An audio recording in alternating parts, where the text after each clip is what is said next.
JNU के इतिहास में एक दुर्भाग्यपूर्ण दिन है। जो लेफ्ट के ऑर्गेनाइजेशंस डेमोक्रेसी और बाकी चीज़ों की दुहाई देते रहते हैं, जेएनयू में बार बार वो लोकतांत्रिक मूल्यों का, डेमोक्रेटिक वैल्यूज़ का हनन करते रहते हैं। आपको ध्यान दिला दूं कि 15 तारीख को जेएनयू में JNU SU student union election के तहत नॉमिनेशन की तारीख दी गई थी। इलेक्शन कमिटी ने नॉमिनेशन की डेट जो विड्रॉल था और फाइनल डिस्प्ले ऑफ नॉमिनेशन था उसकी तारीख 16 रखी थी और 17 तारीख से इलेक्शन कमेटी बाकी के इलेक्टोरल प्रोसेस में आगे जा रहा था। लेकिन आपको ध्यान देना होगा कि इस जेएनयू में पिछले 10 साल से एक ग्रेटर लेफ्ट अलायंस बनकर आ रहा है और वो लेफ्ट अलायंस सिर्फ 4 ऑर्गेनाइजेशंस का नहीं है, वो लेफ्ट अलायंस एक 2 और छिपे हुए ऑर्गेनाइजेशंस, 2 और छिपे हुए इंस्टीट्यूशंस का है। उसमें साफ तौर पर जेएनयू एडमिनिस्ट्रेशन और इलेक्शन कमेटी भी पार्टिसिपेट करती है। इस बार उस ग्रेटर अलायंस के फॉर्मेशन में इलेक्शन कमेटी के पास ये क्लैरिटी नहीं थी कि वो किस अलायंस की तरफ अपना रुख करेगा।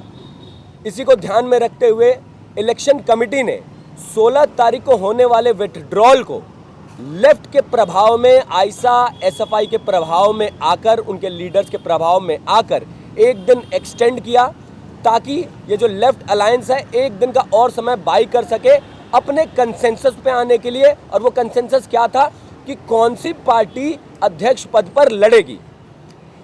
जब 17 तारीख को लेफ्ट के इंटरेस्ट में ध्यान में रखते हुए इलेक्शन कमेटी ने इस डेट को बढ़ाया 2 बजे से 4 बजे तक, ऐसा टाइमिंग नोटिफाई किया, उसके बाद भी लेफ्ट में वो सहमति नहीं बन पाई। इलेक्शन कमेटी ने फिर से आधे घंटे उस टाइमिंग को बढ़ाया, 4:30 बजे तक किया।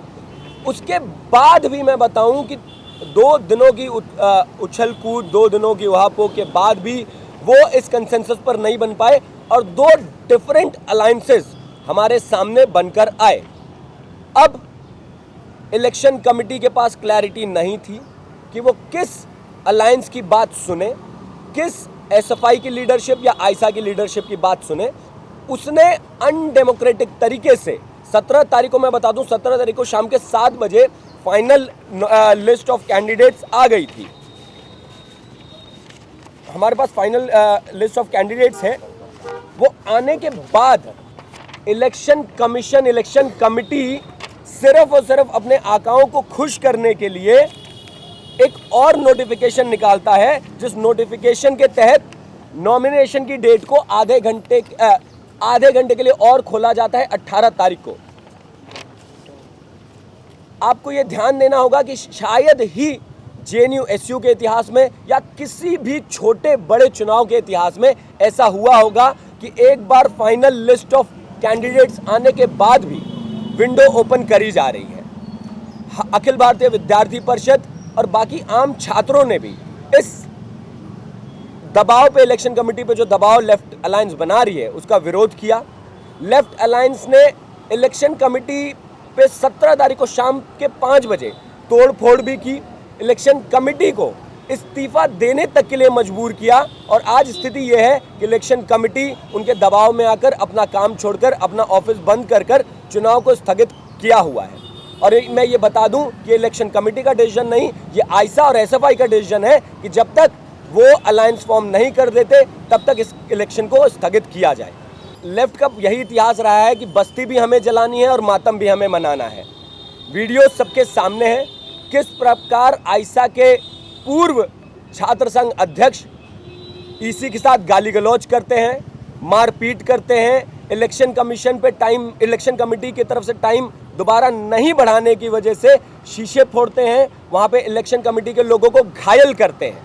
बार बार आज तक के जेएनयू के इतिहास में ऐसा कभी नहीं हुआ है कि एबीवीपी पर यह आरोप लगे हों कि एबीवीपी चुनाव को स्थगित कराने की कोशिश कर रहा है। लेकिन वो इस बार आरोप जानबूझकर मढ़े जा रहे हैं क्योंकि कैंपस में एबीवीपी की लोकप्रियता बढ़ रही है। उनको पता है, क्योंकि वो कई भागों में, कई गुटों में, कई दलों में बटे हुए हैं। इस बार विद्यार्थी परिषद जीत कर आने वाला है।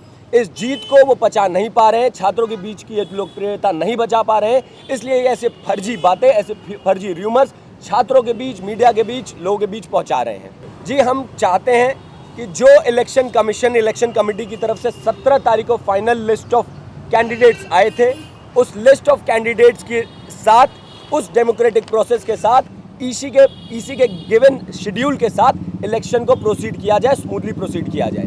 विद्यार्थी परिषद इलेक्शन कमेटी के हमेशा साथ रहा है, उनका समर्थन किया है। इलेक्शन कमेटी की सेफ्टी और सिक्योरिटी की गारंटी लेफ्ट को लेनी चाहिए, जो बार बार इलेक्शन कमेटी पे दबाव बना रहा है और उन पर अटैक कर रहा है। जी, विद्यार्थी परिषद पूर्ण तरीके से पहले दिन से ही अपने कैंडिडेट्स के साथ कैंपेनिंग कर रहा है। हमारे सभी प्रत्याशी रूम जाकर, हॉस्टलों में जाकर, मेसों में जाकर अपनी जो मैनिफेस्टो है, अपने जो एजेंडाज हैं वो लोगों तक पहुंचा रहे हैं, लोगों के इश्यूज़ को सुन रहे हैं, अपने मैनिफेस्टोज में उसको ऐड कर रहे हैं। लेफ्ट अभी भी इस उम्मीद में बैठा हुआ है कि इलेक्शन कमेटी उनकी बात मानकर उनके तरीके से, उनके स्टाइल में इलेक्शन कंडक्ट कराएगा। विद्यार्थी परिषद इलेक्शन कमेटी के साथ, उस डेमोक्रेटिक प्रोसेस के साथ है और 25 तारीख को स्मूथली इलेक्शन हो, इसके लिए तत्पर है। इस जो समय ये बाई किया जा रहा है, मैं बार बार कह रहा हूँ कि वो लेफ्ट के अलायंस अपने अलायंस को, अपनी फूट को छिपाने के लिए कर रहे हैं। हम इलेक्शन आगामी 25 तारीख के लिए पूर्ण तरीके से तैयार हैं।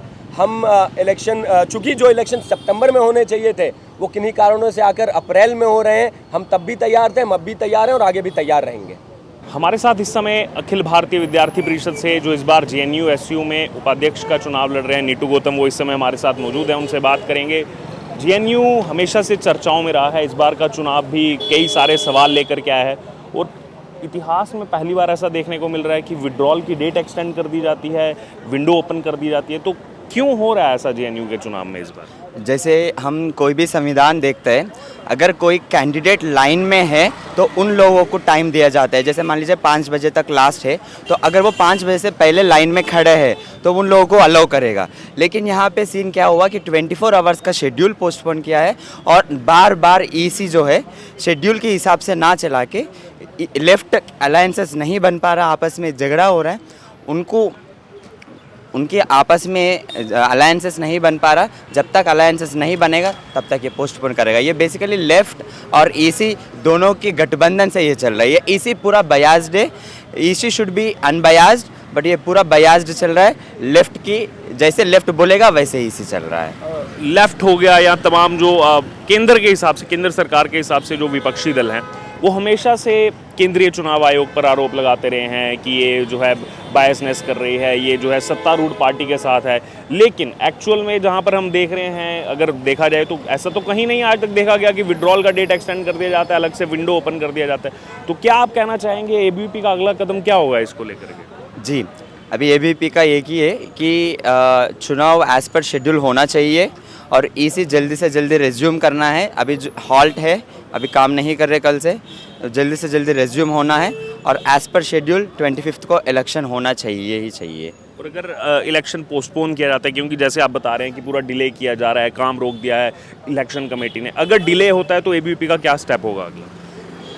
एक्चुअली इलेक्शन 6 से 8 वीक के बीच में कंडक्ट होना चाहिए एडमिशन्स के बाद। तो ये जो 25 डेट है ये सही बैठ रहे। उसके बाद मतलब मई 3 से पहले इलेक्शन भी करवाना है और उसके साथ साथ रिज़ल्ट भी रिलीज़ करना है। अगर 25 को नहीं हुआ तो फिर वो कुछ अलग ही डायरेक्शन में जाएगा। तो एबीवीपी इंश्योर करेगा कि इलेक्शन 25 को ही हो जाए।